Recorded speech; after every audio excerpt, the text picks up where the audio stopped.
राधे राधे दोस्तों, आर्यन हिंदी कहानियाँ चैनल में आप सभी का स्वागत है। मैंने अपनी ज़िंदगी के 28 वर्ष तक मौज मस्ती, सैर सपाटे, दोस्तों और अपने शौक़ को पूरा करने में गुजार दिए। बस ज़िंदगी के हर पल को एंजॉय कर रहा था और बेफिक्र जी भी रहा था। मेरे दोस्तों का सर्किल भी बड़ा था। आए दिन दोस्तों के साथ बैचलर पार्टी किया करता था। सभी दोस्तों के फैमिली को अपना ही परिवार मानता था। मेरे दोस्त भी मेरे परिवार को अपना परिवार मानते थे। कुल मिलाकर सब ठीक ठाक था। एक होली सभी दोस्तों के घर से घूमते फिरते एक नए दोस्त के घर गया। वहाँ दोस्त की माँ, भाभी, पत्नी को रंग गुलाल लगाया। सामने खड़ी एक छोटे से बच्चे को गोद में ली हुई दोस्त की छोटी बहन को भी प्यार से रंग गुलाल लगा दिया। होली जैसे दिन में भी दोस्त की छोटी बहन बहुत सिंपल और साधारण थी। चेहरा बिल्कुल सफ़ेद था। मैंने सोचा जानबूझकर रंग नहीं खेलना चाह रही होगी या फिर रंगों से परहेज होगा। मुझे होली में किसी के सादे चेहरे पसंद नहीं हैं।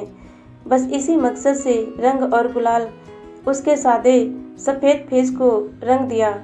दोस्त की बहन रोते हुए अपने चेहरे के लगे रंगों को धोने लगी। कई बार साबुन से धुलने के बाद भी चेहरे पर रंग लगा ही था, जो उसकी खूबसूरती को उभार कर उसे बेहद खूबसूरत बना रहा था। मैं भी एकटक उसे देखे जा रहा था। इरादा गलत तो नहीं था मेरा, पर वो बहुत खूबसूरत लग रही थी। मेरे जरा से रंग लगाने मात्र से ही उम्र भी करीब 21 या 22 की होगी।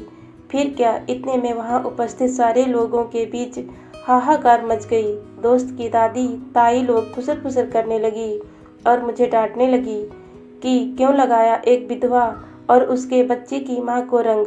विधवा शब्द सुनने के साथ होली का सारा उमंग और नशा वहीं टूट गया। मैंने गलती के लिए माफ़ी मांगते हुए कहा, माँ माफ़ कीजिएगा, मुझे सच नहीं पता था। मैंने सोचा लड़की है, शायद बहन होगी आपके बेटे से। मेरी कुछ दिन पहले ही दोस्ती हुई। मैं पहली बार आपके घर आया, इसीलिए मुझे कुछ पता नहीं। माफ़ी मांगकर मैं अपने घर चला आया। फिर दिन से रात तक घर से नहीं निकला। दोस्त की बहन का वो चेहरा, उसके गोद में छोटी सी 8 माह की बच्ची और उसके परिवार के लोगों द्वारा कहे गए शब्द विधवा मेरे जहन में घूम रहे थे। होली की रात मैंने कसमकस में गुजारी। सुबह अपने उस नए दोस्त को फ़ोन कर बुलाया और सच्चाई जानकर मुझे सदमे पर सदमे लग रहे थे। दोस्त के भाई ने बताया, ग्रेजुएशन करने के बाद बहन के लिए कई रिश्ते आने लगे। मेरे बूढ़े और बीमार दादाजी की ख्वाहिश थी कि अपनी पोती का विवाह देख लूं। इसी आनन फानन में कई जगह देखने के बाद एक रिश्ता पसंद आया और हम लोगों ने योग्य वर देखकर अपनी इकलौती बहन के हाथ पीले कर दिए। ऊपर से सब ठीक था, पर अंदर खोखला निकला। नारियल या ककड़ी तो था नहीं जो चीड़ कर देखते। लड़का बहुत भयंकर शराबी और अय्याश निकला। शराब पीकर आए दिन मेरी बहन पर हाथ उठाता था। मेरी बहन ने कभी हम सबको कुछ नहीं बताया। विवाह के महीने भी नहीं गुजरे थे, मेरी बहन को मार पीट कर घर से गाड़ी लेकर अय्याशी करने को निकला ही था कि रास्ते में सड़क दुर्घटना में उसकी मृत्यु हो गई। हम सब बहन के ससुराल पहुँचे, तब वहाँ मौजूद सारे रिश्तेदार और पड़ोसी ने लड़की की हरकत को बताया था। मेरी बहन की गृहस्थी बसने से पहले उजड़ चुकी थी। हम लोगों ने शादी के 20 दिन बाद बनी विधवा बहन को मायके ले आए। कुछ दिन बाद पता चला कि वो माँ बनने को है। हम लोग डॉक्टर के पास लेकर गए, पर शरीर में हीमोग्लोबिन की मात्रा 53% होने की वजह से उसका अबॉर्शन नहीं हो पाया। मजबूरी में उसे बच्चे को जन्म देना पड़ा, पर वो विधवा होकर भी खुश थी अपने गर्भ में पल रहे नन्ही जान के साथ, क्योंकि माँ थी वो। फिर हम लोगों ने हमेशा उसका साथ दिया। उसके 9वें महीने में एक बेटी को जन्म दिया। अपनी बेटी को ही अपनी ज़िंदगी मानती है और अपने बच्चे के सहारे जी रही है। दोस्त के मुंह से कहे गए ये शब्द सुनकर काटो तो खून नहीं की स्थिति में हो गया मैं। हमेशा बिंदास रहने वाला मैं अचानक से गंभीर हो गया। अब मुझे अपने ऑफिस में भी मन नहीं लगता था। दिन रात दोस्त की बहन की परिकल्पना करने लगा। इतनी कम उम्र में विधवा, ऊपर से एक बच्चे की माँ, कैसे कटेगी अकेले उसकी ज़िंदगी, बच्चे क्या होगा, वो भी बेटी है, कैसे संभालेगी अपनी ज़िंदगी में खुद के साथ बेटी का बोझ। ये सब ख्याल मुझे दोस्त की बहन के बारे में सोचने पर मजबूर करता रहा। समय के साथ ही मैं समझदार, गंभीर और परिपक्व हो गया। अच्छे बुरे हर फैसले लेने में सक्षम हो गया। वक्त अपनी रफ्तार में बढ़ रहा था। दोस्त की बहन ने भी खुद के साथ अपनी बच्ची को संभालते हुए अपनी आगे की पढ़ाई के साथ जॉब ज्वाइन कर आगे बढ़ना, परिस्थितियों से लड़ना जारी रखा। मेरे घर वाले भी बहुत रिश्ते खोजने लगे मेरे लिए, पर मेरे लिए दोस्त की विधवा बहन से बढ़कर कोई योग्य नहीं लग रही थी। मैं उसे नई जिंदगी देना चाहता था, उसके बच्चे को पिता के नाम पर अपना नाम देना चाहता था।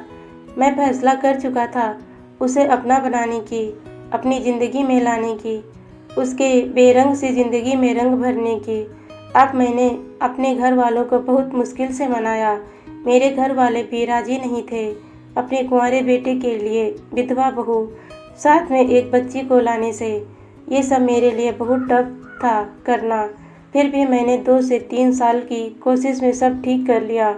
सिंपल तरीके से मंदिर में हमारा विवाह हुआ। मेरे इधर से लगभग 100 लोग गए, जबकि दोस्त के उधर से लगभग 30 लोग ही आए होंगे। विवाह हिंदू रीति रिवाज के तहत संपन्न हुआ। मैंने उसे मंगलसूत्र पहनाया और उसके मांग में सिंदूर भरा। सिंदूर भरने से उसका चेहरा मेरे सिंदूर के रंग में काफ़ी खूबसूरत हो गया। मुझे सिंदूर लगाने के बाद पहली मुलाकात याद आ गई, जब मैंने उसके सादे से फेस पर होली का रंग लगाया था। आज मैं फिर से उसके जीवन को अपने सिंदूर के पक्के रंगों से हमेशा के लिए रंग कर उसे अपना बना लिया। हमारी शादी को 3 वर्ष हो गए। हमारा परिवार भी पूरा हो गया। एक बेटी तो वो लेकर ही आई थी, एक बेटा भी आ गया। हम लोग काफ़ी खुश हैं एक दूसरे के साथ। आज मैं गर्व से कह सकता हूँ कि वो मेरी पत्नी है, अर्धांगिनी है, मेरे बच्चे की माँ है, घर की नींव है, हमारी केयर टेकर है, साथ ही कुशल गृहिणी है, अर्थशास्त्र से PhD के साथ ही लेखिका भी है। उसने समय समय पर अपने हुनर के पंख फैलाकर ऊंची उड़ान भरकर सम्मान पाकर मेरा सर गर्व से ऊंचा हमेशा रखा। कभी कभी मन ही मन गाता हूँ, गुनगुनाता हूँ, ये कहाँ आ गए हम, यूं ही साथ साथ चलते। दोस्तों, कहानी अच्छी लगी तो लाइक, शेयर और सब्सक्राइब जरूर कीजिएगा। वीडियो देखने के लिए बहुत बहुत धन्यवाद दोस्तों।